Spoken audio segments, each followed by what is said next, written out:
కూటమి ప్రభుత్వం ఎన్నికల్లో మేము అధికారంలోకి వస్తే మెగా డిఎస్సి వేస్తాము. జగన్మోహన్ రెడ్డి 5 సంవత్సరాల్లో ఒక్క టీచర్ ఉద్యోగం కూడా ఇవ్వకపోగా 12,000 స్కూల్స్ మూసివేశాడు అని ప్రచారం చేశారు.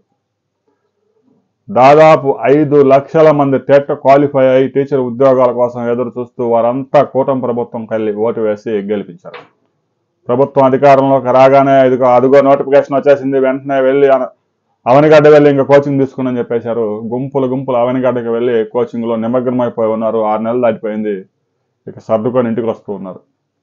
ఈలోగా సుప్రీంకోర్టు ఇచ్చిన కీలక తీర్పు ఏదైతే ఎస్సీ ఎస్టీలని మాదిగల్ని ఎవరి రిజర్వేషన్ వాళ్ళకే చేయాలి, మాదిగల్ని ఏబిసిడిగా విభజించాలని చెప్పేసి ఆదేశించడంతో వారి జనాభా లెక్కలు తేలాలి కదా. మాదిగల్లో ఏబిసిడి ఈ దాకా 5 వర్గాలు చేయమన్నారు. దాదాపుగా 50 పైగా కులాలు ఉన్నాయి. అయితే ఏబిసిడి చేస్తే చాలు అని చెప్పేసి వాళ్ళు చెప్తూ ఉన్నారు.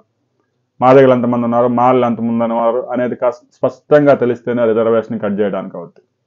రిజర్వేషన్ తేల్చడంతో పాటు మళ్ళా మాదిగల్లోనే ఉపకులాలు ఉన్నాయి కాబట్టి ఏ కులం ఎంతమంది ఉన్నారు అనేది కూడా స్పష్టత తీసుకొస్తే ఎవరు రిజర్వేషన్ వాళ్ళకి చేయడానికి వీలవుద్ది. అప్పుడే మెగా డిఎస్సికి అవకాశం ఉంటుంది. మరి ఈ రిజర్వేషన్లు కనుక 4-3 సంవత్సరాలు తేలకపోతే మెగా డిఎస్సి రాదా? మెగా డిఎస్సి రాకపోతే కూటమి ప్రభుత్వానికి అప్రదిష్ట తప్పదు. 2-3 నెలల్లోనే ఎస్సీ రిజర్వేషన్ల వ్యవహారంలో మాదిగలకు ఏబిసిడిగా విభజించే వ్యవహారంలో స్పష్టత తీసుకురాకపోతే ప్రభుత్వం మీద తీవ్రమైన వ్యతిరేకత మరింత పెరిగే ప్రమాదం ఉంది. మెగా డిఎస్సికి ఎందుకు ఆటంకాలు ఏర్పడుతున్నాయి అనే విషయాన్ని మీరు కామెంట్ చేయండి. వీడియో నచ్చితే లైక్ చేయండి, షేర్ చేయండి, సబ్స్క్రైబ్ చేసుకోండి.